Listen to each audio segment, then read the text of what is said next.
ഇന്നലെ ഞാനൊരു പബ്ലിക് ബസ്സിൽ നിന്നുള്ള ഒരു വീഡിയോ ഷെയർ ചെയ്ത്. എന്താണെന്ന് വെച്ച് കഴിഞ്ഞാൽ ഒരാൾ മനഃപൂർവ്വം എൻ്റെ ശരീരത്തിൽ സ്പർശിക്കുന്ന ഒരു വീഡിയോ. അതൊരു ആക്സിഡൻ്റ് അല്ല, ഒരു മിസ്അണ്ടർസ്റ്റാൻഡിങ്ങും അല്ല. വീഡിയോ ഓൺ ആക്കിയത് അയാൾ കണ്ടിട്ടുണ്ട്. കുറച്ച് കഴിഞ്ഞപ്പോൾ അയാൾ അത് പിന്നെ റിപ്പീറ്റ് ചെയ്തുകൊണ്ടിരിക്കുക. അതിൽ നിന്ന് എന്താ മനസ്സിലാക്കുന്നത്? ശരിക്കും പറഞ്ഞാൽ ഇത് എന്തിൻ്റെ അടിസ്ഥാനത്തിലാണ് പുള്ളിക്കാരി ഈ വീഡിയോ ചെയ്യുന്ന അറിയാൻ പാടില്ല. എന്തായാലും ഒരു ജീവൻ നഷ്ടപ്പെട്ടിരിക്കുകയാണ്. ശരിക്കും പറഞ്ഞാൽ ആ വീഡിയോ നിങ്ങളെല്ലാം കണ്ടതാണ്. ആ വീഡിയോയിൽ ആ പുള്ളിക്കാരൻ എന്താ ചെയ്യുന്നത്? പുള്ളിക്കാരൻ്റെ ജോലിയുടെ തിരക്ക് കഴിഞ്ഞിട്ട് ബസ്സിൽ കൂടെ യാത്ര ചെയ്യുന്ന സമയത്ത് പുള്ളിക്കാരൻ ബാഗും പിടിച്ചിരിക്കുന്നത്. നിങ്ങൾക്ക് ഞാൻ ആ വീഡിയോ ഇവിടെ സൈഡിൽ പ്ലേ ചെയ്ത് കാണിച്ചു തരാം. അത് നിങ്ങൾക്ക് ശ്രദ്ധിച്ച് നോക്കിക്കഴിഞ്ഞാൽ പുള്ളിക്കാരൻ്റെ ഒരു കയ്യിൽ പുള്ളിക്കാരൻ്റെ ബാഗായിരിക്കുന്നത്. ആ ബാഗ് മറ്റേ കൈ പുള്ളിക്കാരൻ അവിടെ മറ്റേ ഹാൻഡിൽ പിടിക്കുക. പിന്നെ ഇതിൽ കൂടുതൽ ഒരു മനുഷ്യൻ പിന്നെ എങ്ങനെ നിൽക്കുന്നത്? നമ്മുടെ കയ്യിൽ ഒരു ബാഗുള്ള സമയത്ത് നമ്മൾ സാധാരണ ഒരു മനുഷ്യനാണെങ്കിൽ നമ്മുടെ കയ്യിൽ ഇങ്ങനെ ഫ്രണ്ടിൽ ബാഗ് ഇങ്ങനെ പിടിക്കും, സൈഡിൽ നമ്മൾ കമ്പി പിടിക്കും. ഇതിലെന്താ തെറ്റ്? ഇതിലെന്താ? പുള്ളിക്കാരി പറഞ്ഞ ഫ്രണ്ടിലത്തെ സ്ത്രീക്ക് ഇതേപോലത്തെ ഇത് അങ്ങനെയാണെങ്കിൽ നിങ്ങൾക്ക് എന്തെങ്കിലും പ്രശ്നം ഉണ്ടെങ്കിൽ അപ്പം തന്നെ സ്പോട്ടിൽ പറയണം ഇത് ഇതേപോലെ ചെയ്യാൻ പാടില്ലെന്ന്. ഇതേപോലെ വീഡിയോ എടുത്തിട്ട് തോന്നിവാസം കാണിക്കുകയല്ല വേണ്ടത്. അതായത് ഇപ്പോൾ ആ പുള്ളിക്കാരൻ്റെ ജീവൻ നഷ്ടപ്പെട്ടു എന്ന് വെച്ചാൽ ഈ പുള്ളിക്കാരി ഈ വീഡിയോ ഇട്ടപ്പോൾ തന്നെ കുറേ ട്രോൾ ഈ പുള്ളിക്കാരിക്ക് കിട്ടിയതായിരുന്നു. അതായത് ഈ പുള്ളിക്കാരിക്ക് ഈ വീഡിയോ ഇട്ട സമയത്ത് തന്നെ ഈ വീഡിയോ പബ്ലിഷ് ചെയ്ത സമയത്ത് തന്നെ പുള്ളിക്കാരി ഭയങ്കര നെഗറ്റീവായിട്ട് പുള്ളിക്കാരി കിട്ടും. മറ്റേ പുള്ളിക്കാരനൊന്നും ചെയ്തിട്ടില്ലെന്ന് എല്ലാവർക്കും മനസ്സിലായി. അതിനുശേഷം പുള്ളിക്കാരി എക്സ്പ്ലെയിൻ ചെയ്തുകൊണ്ട് വന്നൊരു വീഡിയോ ആണ് അത്. ഇനി ഈ പുള്ളിക്കാരി ഇത് എക്സ്പ്ലെയിൻ ചെയ്യാനായിട്ടൊരു ഓഡിയോ പറയുന്നത്, അത് ഏഷ്യൻ ന്യൂസിൻ്റെ അടുത്ത് കൊടുത്തൊരു ഓഡിയോ ആണ് പുള്ളിക്കാരിക്ക് നടന്നത്. പുള്ളിക്കാരി ശരിക്കും പറഞ്ഞാൽ ഈ പുള്ളിക്കാരി സൂയിസൈഡ് ചെയ്ത കാര്യമൊന്നും അറിഞ്ഞിട്ടില്ലായിരുന്നു ഈ വിളിക്കുന്ന സമയത്ത്. ആ ഓഡിയോയും കൂടെ നമുക്കൊന്ന് കേൾക്കാം. പയ്യന്നൂർ ബസ് സ്റ്റാൻഡിലേക്കുള്ള ബസ്സിലായിരുന്നു. അത് നല്ല ബസ്സായിരുന്നു ബസ്. അപ്പൊ ഞാനിങ്ങനെ നിൽക്കുന്ന സമയത്ത് എന്റെ മുന്നിലായിരുന്നു ഇയാൾ ഉണ്ടായിരുന്നത്. അപ്പൊ അതിന്റെ മുന്നിൽ നിൽക്കുന്ന ഒരു പെൺകുട്ടിയുടെ മുഖവും ബിഹേവിയറും ഒക്കെ കണ്ടപ്പോൾ എനിക്ക് മനസ്സിലായി ഭയങ്കര ഡിസ്കംഫർട്ട് ആയിട്ടാണ് നിൽക്കുന്നത് എന്നുള്ളത്. അയാൾ അങ്ങനെ ഒത്തി പിടിച്ചോണ്ടാണ് നിൽക്കുന്നത്. നമുക്ക് മനസ്സിലാവും കാണുമ്പോൾ തന്നെ. അപ്പൊ ഞാൻ ഒന്നും ചോദിച്ചില്ല. ഞാൻ ഫോണിൽ വീഡിയോ ഓൺ ചെയ്തിട്ട് ഇങ്ങനെ പിടിച്ചു. അയാൾ കാണുന്ന പോലെ തന്നെ സെൽഫി വീഡിയോ ഓൺ ചെയ്ത് പിടിച്ചു. അയാൾ അത് നോക്കുന്നുണ്ടായിരുന്നു, അത് കണ്ടു. ഞാൻ കുറെ നേരം ആ ഫോൺ അങ്ങനെ തന്നെ പിടിച്ചിട്ടുണ്ടായിരുന്നു. ആദ്യം ഞാൻ റെക്കോർഡ് ചെയ്തിട്ടില്ല, പിന്നെ റെക്കോർഡ് ചെയ്തുകൊണ്ട് പിടിച്ചു. അയാൾ കണ്ട സമയത്ത് അയാൾ ഭയങ്കര കൂളായിട്ടാണ്, ഒന്നും ചെയ്തില്ല. അങ്ങനെ ആ സമയത്ത് പിന്നെ ഇറങ്ങുന്ന സമയത്ത് അയാളെ പുറകിൽ ഞാനുണ്ടായിരുന്നത്. അപ്പം നേരെ എന്റെ മേലിൽ അയാളെ കൈ ചെക്ക് ചെയ്തുകൊണ്ടിരിക്കും. അത് കറക്റ്റ് വീഡിയോയിൽ വ്യക്തമായിട്ട്. ഞാൻ അത് കഴിഞ്ഞ ഉടനെ ബസ്സിൽ നിന്ന് ഇറങ്ങിയതിന് ശേഷം വടകര പോലീസ് സ്റ്റേഷനിലുള്ള എനിക്ക് പരിചയമുള്ള പോലീസ് ഉണ്ട്, അവരെ വിളിച്ചു. ഞാൻ ഇങ്ങനെ ഒരു സംഭവം ഉണ്ടായിട്ടുണ്ട് എന്ന് പറഞ്ഞു. അപ്പൊ ആളുടെ ഡീറ്റെയിൽസ് ഞാൻ പറഞ്ഞു, ഡീറ്റെയിൽസ് എങ്ങനെ കിട്ടാനാണ്? ഞാൻ വീഡിയോ എടുത്തിട്ടുണ്ട്, ഞാൻ എന്തായാലും പോസ്റ്റ് ചെയ്യാൻ പോവാ. കാരണം നിങ്ങൾ വീഡിയോ ചിത്രീകരിച്ച ഈ ആരോപണം നേരിട്ട വ്യക്തി ആത്മഹത്യ ചെയ്തു, ജീവനൊടുക്കിയുള്ള വിവരമാണ് വരുന്നത്. ഞാൻ പ്രതീക്ഷിച്ചിട്ടില്ല. പുള്ളിക്കാരെ പ്രെഡിക്റ്റ് ചെയ്തിട്ടില്ല. അത് പ്രെഡിക്റ്റ് ചെയ്യാൻ പറ്റത്തില്ല. ഇതേപോലത്തെ പരിപാടി ചെയ്തിട്ട് നിങ്ങൾക്ക് അത് ശരിക്കും പറഞ്ഞാൽ ഇതേപോലത്തെ എന്താ പ്രശ്നം അറിയാം. ഇതേപോലെ നിങ്ങൾ വീഡിയോ ചിത്രീകരിച്ച് ഇതേപോലെ സോഷ്യൽ മീഡിയ പബ്ലിഷ് ചെയ്യുന്ന സമയത്ത് നാളെ ജെന്യൂനായിട്ട് ഇതേപോലെ ഒരു പെങ്കൊച്ചിന് ഇതേപോലെ ശരിക്കും ഒരു മിസ്ബിഹേവിയർ വന്നിട്ട് ആ പുള്ളിക്കാരി വീഡിയോ എടുത്ത് പബ്ലിഷ് ചെയ്താൽ പോലും ആരും വിശ്വസിക്കത്തില്ല. ഇതേപോലെ ശരിക്കും പറഞ്ഞാൽ ഈ കഴിഞ്ഞ ദിവസം മറ്റേ വേറൊരു പെങ്കൊച്ചും ഇതേപോലെ ഒരു അപ്പൂപ്പനായിട്ട് ഇരിക്കുന്ന ഒരു വീഡിയോ കാണിക്കുന്നുണ്ടായിരുന്നു. പുള്ളിക്കാരിക്ക് മിസ്ബിഹേവ് ചെയ്തു എന്ന് പറഞ്ഞിട്ട് ഒരു അപ്പൂപ്പൻ്റെ വീഡിയോ ഇട്ടുണ്ടായിരുന്നു. ആ വീഡിയോയിൽ ശരിക്കും പറഞ്ഞാൽ ഒന്നും കാര്യമായിട്ട് ഒന്നും കാണിക്കും, പക്ഷെ അത് നടന്നിട്ടുണ്ടെന്ന് പുള്ളിക്കാരി പറയുന്നു. അതേപോലെ തന്നെ ഈ പുള്ളിക്കാരി ഇതേപോലെ ചുമ്മാ ഒരാളുടെ പുറകെ നടന്ന വീഡിയോ എടുത്തിട്ട് ബാക്കിലാണ് പുള്ളിക്കാരൻ ഫ്രണ്ടിൽ നിൽക്കുന്നു. പുള്ളിക്കാരൻ വീഡിയോ നമ്മളിപ്പോൾ ഒരാൾ നിൽക്കുന്നു, ബസ്സിലൊരു ബാഗും ഇതും പിടിച്ചിരിക്കുന്നു, ഒരാൾ വീഡിയോ എടുക്കുന്നു. അയാളിപ്പോൾ ആ വീഡിയോ എടുക്കുന്നത് കണ്ടാൽ തന്നെ അയാൾക്കത് ചോദിക്കാനുള്ള അധികാരമില്ല. പുള്ളിക്കാരിയുടെ ഫോൺ, പുള്ളിക്കാരുടെ ഇത് ഇഷ്ടം ഇത് ശരിക്കും പറഞ്ഞാൽ പുള്ളിക്കാരൻ സ്വപ്നത്തിൽ പോലും വിചാരിച്ചിട്ടുണ്ടാവില്ല. ഈ പുള്ളിക്കാരൻ്റെ ആ വീഡിയോ എടുക്കുന്നത് പുള്ളിക്കാരൻ സ്വപ്നത്തിൽ പോലും വിചാരിച്ചിട്ടുണ്ടാവില്ല. ഇതേപോലെ സോഷ്യൽ മീഡിയ സ്പ്രെഡ് ആയപ്പോഴായിരിക്കും പുള്ളിക്കാരൻ ഇത് കാണുന്നത്. പക്ഷേ എന്താ സംഭവം എന്ന് വെച്ച് കഴിഞ്ഞാൽ പുള്ളിക്കാരിക്കായിരുന്നു അത് നെഗറ്റീവായിട്ട് ഇമ്പാക്ട് ചെയ്ത്. പുള്ളിക്കാരൻ സൂയിസൈഡ് ചെയ്യേണ്ട യാതൊരു കാര്യമില്ലായിരുന്നു. ശരിക്കും പറഞ്ഞു കഴിഞ്ഞാൽ പുള്ളിക്കാരത് മെൻ്റലി അത് ഹാൻഡിൽ ചെയ്യാൻ പറ്റിയിട്ടുണ്ടാവില്ല. എന്ന് വെച്ച് കഴിഞ്ഞാൽ പുള്ളിക്കാരൻ്റെ ഫാമിലിയും ഇതെന്തായാലും നിങ്ങൾക്കറിയാം, സോഷ്യൽ മീഡിയയിൽ കണ്ട് ഇതേപോലെ ഫാമിലിയും അങ്ങനെ കുറേ സ്ഥലത്ത് സർക്കുലേറ്റ് ചെയ്ത് വരുന്ന സമയത്ത് പുള്ളിക്കാരൻ അതൊരു ഇൻസൾട്ടായി കാണുകയും ചെയ്യും. ആ ഒരു പ്രഷർ സഹിക്കാൻ വയ്യാണ്ടായിരിക്കും പുള്ളിക്കാരൻ സൂയിസൈഡ് ചെയ്തത്.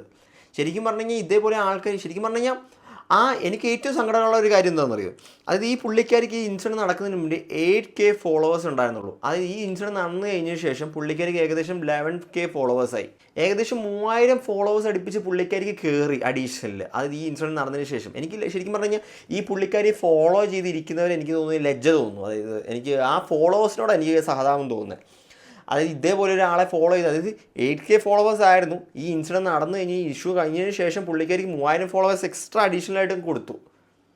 അത് കാണുമ്പോൾ എനിക്ക് അതിലും വലിയ സങ്കടം തോന്നുന്നത്. അതായത് അതിലും വലിയത് പുള്ളിക്കാരിക്ക് റീച്ചിന് വേണ്ടിയിട്ട് റീച്ചും കിട്ടി. ഇപ്പോൾ ഇനി സുഖമായിട്ട് ജയിലിൽ പോയി കിടക്കാം. അത് നല്ല രീതിയിൽ എന്തായാലും കേസൊക്കെ എടുത്തിട്ടുണ്ട്, കേസ് രജിസ്റ്റർ ചെയ്തിട്ടുണ്ട്. എന്തായാലും ഇനി ഉടനെ കുറച്ച് നാൾ ജയിലിലൊക്കെ കിടന്ന് കേസും കളിച്ച് നടക്കാം. അതായിരിക്കും നല്ലത്. വ്യൂസിന് വേണ്ടിയിട്ടുള്ള വീഡിയോ അല്ല കേട്ടോ, ഒരു ഗുരുതരമായിട്ടുള്ള മാനസിക സാമൂഹിക പ്രശ്നത്തിൻ്റെ വിശദീകരണമാണ്. ഇന്നലെ ഞാനൊരു പബ്ലിക് ബസ്സിൽ നിന്നുള്ളൊരു വീഡിയോ ഷെയർ ചെയ്ത്. എന്താണെന്ന് വെച്ച് കഴിഞ്ഞാൽ ഒരാൾ മനഃപൂർവ്വം എൻ്റെ ശരീരത്തിൽ സ്പർശിക്കുന്ന ഒരു വീഡിയോ. അതൊരു ആക്സിഡൻ്റ് അല്ല, ഒരു മിസ്അണ്ടർസ്റ്റാൻഡിങ്ങും അല്ല. ഇത് മേജർ സൈക്കോളജിക്കൽ ഇഷ്യൂവും സെക്ഷൽ ബൗണ്ടറി വയലേഷനുമാണ്. വയലേഷനാണ്. അതായത് ഇതേപോലെയുള്ള ആൾക്കാർക്ക് ഇൻസ്റ്റാഗ്രാം കൊടുത്തതിന് ഇൻസ്റ്റാഗ്രാമിലെ വിളിച്ച് ആളെ പിടിച്ച് മോന്തയ്ക്ക് ഒരെണ്ണം കൊടുക്കണം. അവർക്ക് ഇൻസ്റ്റാഗ്രാം ഇതേപോലെ ശരിക്കും പറഞ്ഞാൽ ഞാൻ കുറേ പേര് ശരിക്കും പറഞ്ഞാൽ ഇവരുടെ അക്കൗണ്ട് റിപ്പോർട്ട് ചെയ്തിട്ടുണ്ട്. ഞാനും റിപ്പോർട്ട് ചെയ്തിട്ടുണ്ട്. ശരിക്കും പറഞ്ഞാൽ റിപ്പോർട്ട് ചെയ്ത് ഞാൻ ഇൻസ്റ്റാഗ്രാമിൻ്റെ ഒരു ഗുണമെന്ന് വെച്ച് കഴിഞ്ഞാൽ ഇതേപോലെ മാസ് റിപ്പോർട്ടിങ് വന്നാൽ ഞാൻ അക്കൗണ്ട് അങ്ങ് പോകും. ഞാൻ എല്ലാവരും അങ്ങ് മാസ് റിപ്പോർട്ട് ചെയ്ത് ആ അക്കൗണ്ട് അങ്ങ് കളയണം. അപ്പോൾ ആ കഴപ്പങ്ങ് തീരും. ആ സൈഡ് വൈറലാവാൻ വേണ്ടിയിട്ടാണല്ലോ ഇത് ചെയ്തത്. ആ ഇൻസ്റ്റാഗ്രാം അക്കൗണ്ട് അങ്ങ് കളയണം. എല്ലാവരും കൂടെ മാസ് റിപ്പോർട്ട് ഫോൾസ് ഇൻഫർമേഷൻ കൊടുക്കുന്ന മാസ് റിപ്പോർട്ട് ചെയ്ത് ആ അക്കൗണ്ട് അങ്ങ് കളയണം. അപ്പോൾ ആ സോക്കേഡ് അങ്ങ് തീരും. അല്ല പിന്നെ ചെയ്യുന്നതിനൊരു എത്തിക്സ് വേണം. അത് നമ്മൾ ചെയ്യുന്നൊരു കാര്യം ഇതാണോ അത് ഈ പുള്ളിക്കാരി പറഞ്ഞ ഈ പുള്ളിക്കാരിക്കും സംഭവിച്ചെന്ന രീതിയിലാണ് പറയുന്നത്. അത് പുള്ളിക്കാരൻ ഫ്രണ്ടിൽ നിൽക്കുന്നു, ബാഗും പിടിച്ചുകൊണ്ട് പാവം ഫ്രണ്ടിൽ നിൽക്കുന്നു, കയ്യിൽ ഒരു കൈ മറ്റേ കമ്പി, ഒരു കയ്യിൽ മറ്റേ ബാഗും സാധാരണ ഏതൊരു മനുഷ്യനാണെങ്കിലും ഇതിങ്ങനെ നിൽക്കാൻ പറ്റത്തുള്ളൂ ബസ്സിൽ. ഒരു കയ്യിൽ ബാഗും ഒരു കയ്യിൽ നമ്മൾ മൂവ് ചെയ്യുന്ന ബസ്സാണ്, നമുക്ക് ഒരു കയ്യിൽ കമ്പി ഒരു കയ്യിലും മറ്റേ ബാഗ് ഒരു കയ്യിലും പിടിച്ചുകൊണ്ട് നമുക്ക് ബസ്സിൽ നിൽക്കാൻ പറ്റത്തുള്ളൂ. ഇതിൻ്റെ ഇടയ്ക്ക് ഇവർ തട്ടിയും മുട്ടിയെന്നും പറഞ്ഞ് ഇത് ചുരുക്കത്തിൽ പറഞ്ഞു കഴിഞ്ഞാൽ ആണുങ്ങൾക്ക് ബസ്സിൽ യാത്ര ചെയ്യാൻ പറ്റാത്ത അവസ്ഥയായി. ശരിക്കും പറഞ്ഞാൽ ഇത് ഇവരുടെ ചിന്താഗതിയുടെ പ്രശ്നമാണ്. അതായത് എല്ലാ ആണുങ്ങളും ഇതേപോലെ സെക്ഷൽ ആക്ടിവിറ്റി ചെയ്യാണ്ട് ദാരിദ്ര്യം പിടിച്ച് കിടക്കുക എന്നുള്ള അത് ഇവരുടെ തെറ്റിദ്ധാരണയാണ്. അത് ആദ്യം മാറ്റേണ്ടത്. അതായത് ഇതേപോലെ ബസ്സിൽ കയറുന്ന ആൾക്കാർ ഇതേപോലെ ഇഷ്ടം പോലെ പെൺകുട്ടികൾക്ക് ഇതേപോലെ ബസ്സിൽ കുറേ ഇത് കിട്ടിയിട്ടുണ്ട് എന്ന് വെച്ചിട്ട് വരുന്നവനും പോകുന്നവനും എല്ലാം ചെയ്യുന്നതാണോ? അതായത് ഇതേപോലെ നിങ്ങൾക്കൊരു അച്ഛനുണ്ട്, നിങ്ങൾക്കൊരു അമ്മ ഇതുണ്ട്, ഫാമിലി ഉണ്ട്, അനിയനുണ്ടെങ്കിൽ അനിയനുണ്ട്, ഇവരൊക്കെ ആണുങ്ങളല്ലേ? ഇവരെല്ലാം അപ്പോൾ നിങ്ങളുടെ അച്ഛൻ ഇതേപോലെ ഒരാൾ പറയാം നിങ്ങളുടെ അച്ഛൻ ഇതേപോലെ സ്ത്രീകളെ കയറി പിടിക്കുന്ന ആളാന്ന് പറയാൻ നിങ്ങൾക്ക് എങ്ങനെ ഫീൽ ചെയ്യും? അതേപോലെ അവരുടെ ഫാമിലിക്കും ഇതേപോലെ ഇത് ഇൻസൾട്ട് ഉണ്ടാവൂലേ? ആ പുള്ളിക്കാരനായിരുന്നു ഏക സോഴ്സ്. അതായത് ആ അച്ഛനും അമ്മയ്ക്കും ഉള്ള ഏക വരുമാന സോഴ്സ് ഈ പുള്ളിക്കാരനായിരുന്നു. എന്ന് വെച്ച് കഴിഞ്ഞാൽ ഇവർക്ക് വേറെ ജോലിയോ കാര്യങ്ങളൊന്നുമില്ല. ആ വരുമാന മാർഗ്ഗമാണ് പുള്ളിക്കാരി അങ്ങ് മുടക്കിക്കളഞ്ഞത്. ഇപ്പോൾ ഇനിയിപ്പോൾ അവരുടെ ലൈഫ് എങ്ങനെയായിരിക്കും? ഇനി ആ പാവങ്ങളുടെ ലൈഫ് ഇനി എങ്ങനെയായിരിക്കും മുന്നോട്ട് പോകുന്നത്? അതൊന്നും ഇവർക്ക് നോക്കേണ്ട ആവശ്യമില്ല.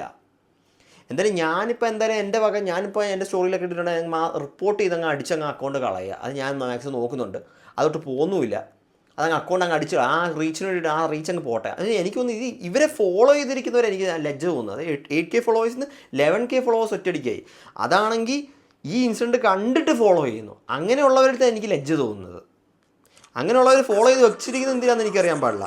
വേറൊരു ഇമ്പോർട്ടൻ്റ് ആയിട്ടുള്ളൊരു ഓഡിയോയും കൂടെ ഞങ്ങൾ കേൾപ്പിച്ച് തരാം. അതായത് ഈ പുള്ളിക്കാരൻ പണ്ട് ബസ്സിൽ ട്രാവൽ ചെയ്തുകൊണ്ട സമയത്ത് ഇതേപോലത്തെ ഒരു പെങ്കുച്ചിന് പീരീഡ്സിൻ്റെ പെയിനായിട്ട് പുള്ളിക്കാരി ബസ്സിൽ ഇങ്ങനെ വയ്യാണ്ടിരിക്കുന്നു. ആ സമയത്ത് ഈ പുള്ളിക്കാരൻ ആ പെങ്കുച്ചിനെ സഹായിച്ചൊരു രീതിയുണ്ട്. ആ ഒരു പെങ്കൊച്ചിൻ്റെ ഓഡിയോ നിങ്ങൾ കേൾക്കണം. അതൊക്കെയാണ് കേൾക്കണം. അത് മരിച്ചു കഴിഞ്ഞിട്ട് ആ പാവം ശരിക്കും പറഞ്ഞാൽ ആ പാവം മരിക്കുന്നതിന് മുന്നോട്ടായിട്ടാണ് ഇതൊക്കെ കൊടുത്തിരുന്നത്. ഈ പുള്ളിക്കാരന് കുറച്ചും കൂടി ഉപകാരം ഉണ്ടായിരുന്നത്. മരിച്ചു കഴിഞ്ഞിട്ടാണ് ഇതൊക്കെ പൊങ്ങി വന്നത്. അത് ശരിക്കും പറഞ്ഞാൽ ആ ഓഡിയോ ഞാൻ നിങ്ങളെ കേൾപ്പിച്ച് തരാം. ഇങ്ങനെ പിടിക്കത്തില്ലേ ഇരുന്ന് സീറ്റ് അതിന്റെ ഫ്രണ്ടിൽ ഇങ്ങനെ ബാക്കിൽ ഇങ്ങനെ മറ്റേ കമ്പിയില്ലേ അതെ പിടിച്ചിട്ട് ഇങ്ങനെ ഭയങ്കര വേദനയായിട്ടിരിക്കും. പീരിയഡ്സ് ആയിട്ട് ഭയങ്കര വേദനയായിട്ട്. അപ്പോൾ പുള്ളി ചോദിച്ചു മോനെ എന്ത് പറ്റിയെന്ന് ചോദിച്ചപ്പോൾ എനിക്ക് അതാറ് നല്ല ഓർമ്മയുണ്ട് പുള്ളിയാണെന്നുള്ളത്. എപ്പോഴാണ് ശരിക്കും പുള്ളിയുടെ ഫേസ് കാണുന്നത്. അപ്പോൾ ചോദിച്ചു എന്ത് പറ്റിയെന്ന്. അപ്പോൾ ഞാൻ കാര്യങ്ങളൊക്കെ പറഞ്ഞു. അപ്പോൾ പറഞ്ഞു പെയിൻ കില്ലർ വല്ലതും ഉണ്ടോ? അപ്പോൾ അമ്മയോട് ചോദിക്കുക പറഞ്ഞു. അപ്പോൾ അമ്മയ്ക്ക് വയ്യായിരിക്കുന്നു. അപ്പോൾ ഞാൻ പറഞ്ഞു വേണ്ട ചേട്ടാ അറിയില്ല അമ്മ കിടന്നോട്ടെ എന്ന് പറഞ്ഞു. അപ്പം എന്തായിരുന്നു പുള്ളിയുടെ കയ്യിരുന്ന പാരസെറ്റമോൾ എടുത്തത്. എന്നിട്ട് തലവേദന വല്ലതും ഉണ്ട് ഇതിപ്പോൾ തൽക്കാലം കഴിക്കുന്ന പറഞ്ഞ് എനിക്ക് തന്നു. അങ്ങനെയാണ് മിണ്ടിയത്. അങ്ങനെയാണ് പറഞ്ഞ ഇങ്ങനെ എവിടെയാ പോയിട്ട് വരുവാന്നൊക്കെ പറഞ്ഞു. ഇങ്ങനെ പുള്ളിയുടെ പേരൊക്കെ പറഞ്ഞു കുഞ്ഞുണ്ടെന്നൊക്കെ പറഞ്ഞു. അപ്പൊ എനിക്ക് ഇങ്ങനെ ഓർമ്മയുണ്ട്. അങ്ങനെ പറഞ്ഞിട്ട് കുറെ വർത്താനമൊക്കെ പറയുകയൊക്കെ ചെയ്തപ്പോൾ എനിക്ക് എക്സാമിന്റെ ഒക്കെ ടെൻഷൻ ആയിട്ടിരിക്കുന്നു. അപ്പൊ പറഞ്ഞു എന്തിനാ പേടിക്കുന്നത്, ഇനിയും നമുക്ക് എന്തോരം ഇങ്ങനെ കിടക്കുവാണ്, ഇനിയും എന്തോരം കാണാൻ, ഞാനൊക്കെ ഇത്രയും പ്രായം എന്തോരം സ്ട്രഗിളോടെ വരുന്നത്, ഇപ്പോഴും സ്ട്രഗിളാണ്, ഇനി അങ്ങോട്ട് എപ്പോഴും സ്ട്രഗിൾ ആയിരിക്കും, നമുക്ക് ഒന്നും പറഞ്ഞ് പേടിച്ചിരിക്കാൻ പറ്റുമോ എന്നൊക്കെ പറഞ്ഞു. അപ്പൊ ഞാൻ പറഞ്ഞു എനിക്കിങ്ങനെ ഭയങ്കര ടെൻഷനാണ്, എന്ത് ചെയ്യണമെന്ന് അറിയത്തില്ല എന്നൊക്കെ പറഞ്ഞു. ആ പെങ്കുച്ച് പറയുന്ന കാര്യങ്ങളൊക്കെ നിങ്ങൾ കേട്ടെന്ന് വിശ്വസിക്കുന്നു. അതായത് പുള്ളിക്കാരൻ ഇതേപോലെ ബിഹേവിയറുള്ള ആളെ അല്ല. അത് ഇതേപോലെ പണ്ട് ഇതേപോലത്തെ ഒരു കൊച്ചിന് ഇഷ്യൂ വന്ന സമയത്ത് ആ പുള്ളിക്കാരി ആ കൊച്ചിനെ സഹായിക്കുന്നു. ആ കൊച്ചിന് അത് നല്ല രീതിയിൽ ഓർമ്മയുണ്ട്. ശരിക്കും പറഞ്ഞാൽ മരിച്ചു കഴിഞ്ഞിട്ട് ആ ഇതൊക്കെ പൊങ്ങി വരുന്നത് ശരിക്കും പറഞ്ഞാൽ നിങ്ങളുടെ ഇവരുടെ ഒരു വിചാരമുണ്ട്. അതായത് ഈ നിങ്ങൾക്ക് ഇപ്പം എനിക്ക് ഒറ്റൊരു കാര്യം ചോദിക്കാറുണ്ട്. അതായത് ഈ സോ കോൾഡ് ഫെമിനിസ്റ്റ് ഒക്കെ എവിടെയാണ്? ഇതിന് എഗെയിൻസ്റ്റ് ആയിട്ട് ആർക്കും വീഡിയോ ചെയ്യണ്ടേ? അതായത് ഫെമിനിസം എന്ന് പറയുന്നത് നിങ്ങൾ കുറച്ച് ചിലവർ പറയുന്നുണ്ട് ഞങ്ങൾ ആണുങ്ങൾക്കും വേണ്ടി സംസാരിക്കും. ചില ഫെമിനിസ്റ്റുകളുടെ വീഡിയോ നിങ്ങൾ കണ്ടിട്ടുണ്ടാവും. ഞങ്ങൾ ആണുങ്ങൾക്കും വേണ്ടി സംസാരിക്കും, ജെന്യുവൻ ആയിട്ടുള്ള കേസസ് ഞങ്ങൾ ആണുങ്ങൾക്കും വേണ്ടി സംസാരിക്കും. എവിടെ ഒരു ഫെമിനിസ്റ്റിൻ്റെ വീഡിയോ നിങ്ങൾ കണ്ടായിരുന്നോ? ഇതേപോലെ ഈ പുള്ളിക്കാരൻ എന്തെങ്കിലും പറഞ്ഞിട്ട് ഇതേപോലെ ഈ പെണ്ണ് തെറ്റാന്ന് പറഞ്ഞുകൊണ്ട് എന്തെങ്കിലും ഒരു വീഡിയോ നിങ്ങൾ കണ്ടായിരുന്നോ? ഒരു ഫെമിനിസ്റ്റിൻ്റെ വീഡിയോ എങ്കിലും ഇത് നേരെ ഓപ്പോസിറ്റ് ആയിരുന്നെങ്കിൽ ഇപ്പം എല്ലാം കൂടെ കൊട്ടി ഘോഷിച്ചുകൊണ്ട് വന്നേ, സി ഇത് കണ്ടില്ലേ അത് കണ്ടില്ലേ, അവിടുന്ന് ആൾക്കാർ വരുന്നു ഇവിടുന്ന് ആൾക്കാർ വരുന്നു സ്റ്റോറി ഇടുന്നു ഇതിടുന്നു. ആണായതുകൊണ്ട് ഇത്രയേ ഇതുള്ളൂ, ഇതൊരു ആണാണ് മരിച്ചത്, അതുകൊണ്ട് ഇത്രേ ഉള്ളൂ. ആ ഒരു വാല്യൂ ആണ് ഇവർ കൊടുക്കുന്നത്.